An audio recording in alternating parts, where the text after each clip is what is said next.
이준석 현상을 두고 저는 특별한 시간 준비해 왔습니다. 일단 영상으로 만나보시죠.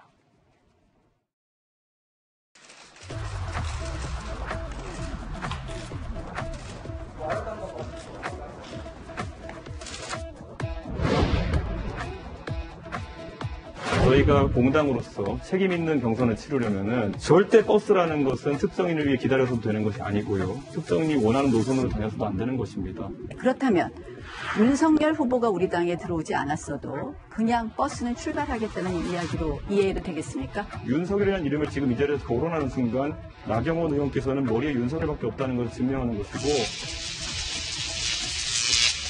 제가 윤석열 후보를 특정해서 말한 것은 지금 가장 지지율이 높기 때문에 하는 말씀입니다. 성급하게 우리 후보만 출발을 시켰다가는 다른 후보가 우리 당에 들어오는 것을 막을 수 있다. 이런 부분을 지적하고 있습니다. 제가 짧게 한마디겠습니다. 저도 나경원 후보의 견해에 좀 동의를 하는데요. 우리 당이 먼저 뽑고 출발한다 예를 들면 그것이 자칫 잘못하면 야권 분열된 상태로 대선을 치를 수 있는 위험이니까. 이준석 후보가 유승민 후보한테 좀 유리하게 하려는 것 아닌가 하는 그동안 유승민계라고 이렇게 분류되어 있는 그런 걱정이 좀 있지 않을까 하는. 이준석 현상을 두고 어떻게 해석이 나올까요? 여야의 재선 맞수 두 분 의원들 모시고 이야기 들어보겠습니다. 앞서서 민주당의 전재수 의원 소개해드렸고 맞수로 나오신 국민의힘의 이양수 의원님 모셨습니다. 이 의원님 오랜만에 뵙습니다. 네, 안녕하세요. 자, 두 분 모시고 이야기 들어볼 텐데 먼저 이양수 의원님께 묻겠습니다. 여론조사에서 이준석 후보가 지지율이 꽤 높게 나왔는데 네. 어제 토론을 전후로 뭐랄까요? 이 70%의 비율로 반영되는 국민의힘 당내에 책임 당원들의 민심이 좀 술렁이고 있다라는 보도들이 나오고 있는데 네. 조금 전에 들으셨던 것처럼 윤석열 전 총장을 기다려줘야 한다라는 나경원 후보의 입장과 기다릴 필요 없다, 버스 문 닫고 출발해야 한다라는 이준석 후보의 입장이 첨예하게 엇갈려 있는데 이양수 의원님 이 부분과 관련돼서 어떻게 보셨습니까?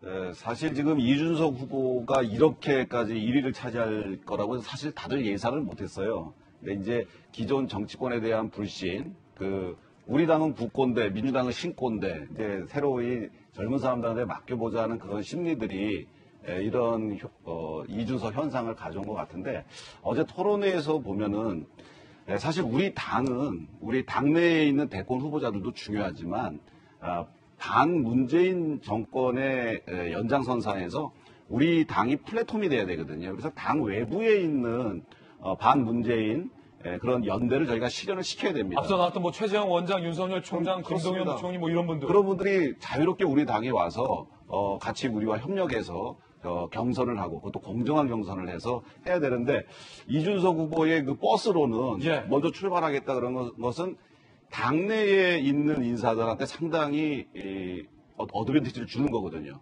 특히 이제 유승민 의원한테 제일 큰 어드밴티지가 있을 거고 또 곧바로 홍준표 대표가 지금 입당 의사를 밝히고 있기 때문에 또 들어오면 어드밴티지가 있을 거고.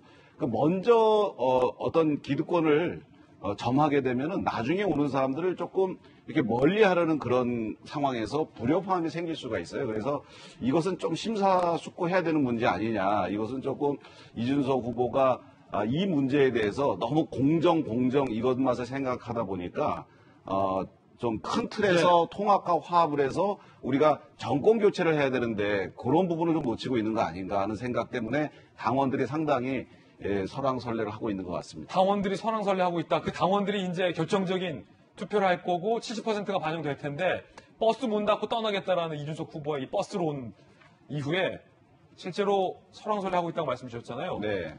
두 분께 들어보겠지만 어떻게 전망하세요? 결과를? 저는 답을 알고 있습니다. 말이 됩니까? 저도 알고 있습니다. 표 많이 받는 사람이 이깁니다. 사실 알 수 없습니다. 아, 그래요? 예, 처음에 사실 주호영 대표가 먼저 출발하셨고, 그리고 상당히 좀 그 원내대표 하시면서 선거도 이겼고, 또 이제 당원들과의 어떤 그 접점이랄까, 교류가 많아서 좀 유리할 줄 알았는데, 갑자기 이준석 후보가 이렇게 뜨면서 또 나경원 후보하고 이렇게 양강 구도를 형성하고 있잖아요. 그래서 나경원 후보와 이준석 후보가 한 50대 50으로 여론조사는 이준석 후보가 앞서지만 이렇게 많이 나오는데 알 수 없다는 거군요. 예, 이준석 후보가 여론조사는 많이 나오지만 우리가 당원 70% 그다음에 여론조사 30%인데 물론 당원의 마음, 당심이 민심과 그렇게 크게 다르지 않습니다. 하지만 당원들은 전략적 사고를 합니다. 예. 이번 당대표 선거도 중요하지만 차기 정권 교체가 정말 메인 게임이다. 정권 교체를 누가 안정적으로 관리할 것이냐. 이런 것들에 대한 염두를 두기 때문에 나경원 후보한테 좀 표가 갈 것 같거든요. 사실 저는 개인적으로 저도 꼰대가 돼버려서 그런지 몰라도 이준석 후보를 이렇게 막 열광하는 이런 분위기가 너무나 고맙습니다. 저 이준석 후보 막 업고 댕기고 싶어요. 예. 우리 당을 37.4%라는 지금 지지율로 지금 끌어올렸거든요. 너무 고마운데 정권 교체라고 하는 큰 일을 앞두고서는 나경원 대표처럼 그 좀 안정감 있는 분이 당 대표를 하고 대신에 이준석 후보가 뒤로 물러나면 안 됩니다. 혁신위원장 같은 자리를 만들어서 거기에 앉아서 당의 혁신과 개혁, 정치권의 변화를 이준석 후보가 계속 밀고 나간다면 그러면 우리가 두 마리의 토끼를 다 잡는 거 아닌가 그런 생각이 듭니다. 이양수 의원님 어떤 개인적 견해 들어봤고요. 분명한 것은 이 버스 문 닫고 떠나자라는 이준석 후보의 뭐랄까요? 요 발언 이후에 당심은 아직까지 예측할 수 없다라는 발언도 주셨습니다. 상대당에서 전재수 의원님, 앞선 언론 보도 통해서 이준석 돌풍에 부럽고 속쓰리다라는 심경을 밝히셨잖아요. 이 전당대회뿐만 아니라 이 대선과 연결지어서도 유효하십니까?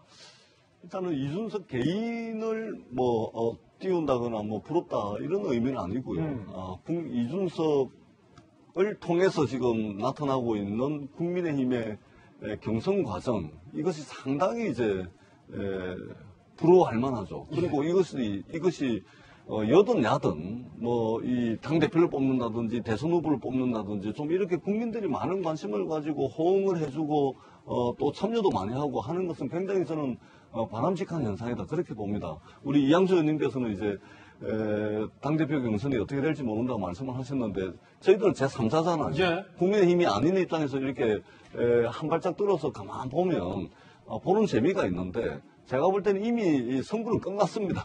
두 분이 지금 결과 관련돼서 엇갈리는 기록. 이거 완전히 끝난 겁니다. 아마 이양수 의원님께서도 알고 계실 텐데 이쯤 되면 대개의 경우 선거가 끝납니다. 아마 6월 11일 날 이제 뽑게 되는데 큰 변수가 없다면 아마 이준석 거의 아마 표를 더 많이 받아서 그렇게 해서 아마 당 대표가 될 겁니다. 그래서 저는 지금 이준석 후보와 그 나머지가 지금 선수로 따지자면은 0대 18 아닙니까? 18선이고 0선인데 이건 뭐냐면 국민들께서 기성 정치인, 기존의 정치인들 전부 다 싫다는 겁니다.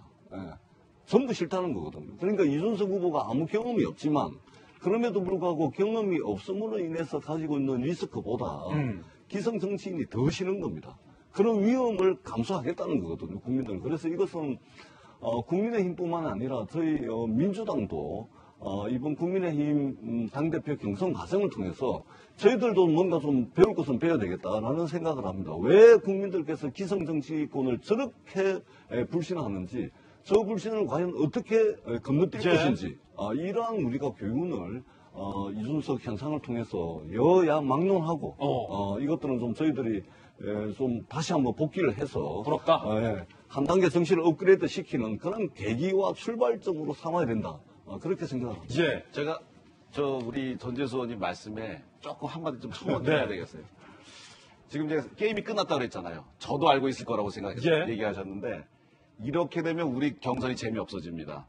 첫 번째 아마 우리 전재수 의원님이 우리 경선 끝났다 그래서 재미없게 만들려고 하는 이유가 하나 있는 것 같고 아직 끝나지 않았다. 끝나지 모른다. 않았습니다. 예, 알겠습니다. 아주 흥미진진하게 국민 여러분들이 끝까지 6월 10일까지 관심을 가져주셔야 됩니다. 그리고 또 하나가 이준석 후보가 지금 약간 경륜이나 아직 리더십에 대해서 확인이 아직 안 됐죠.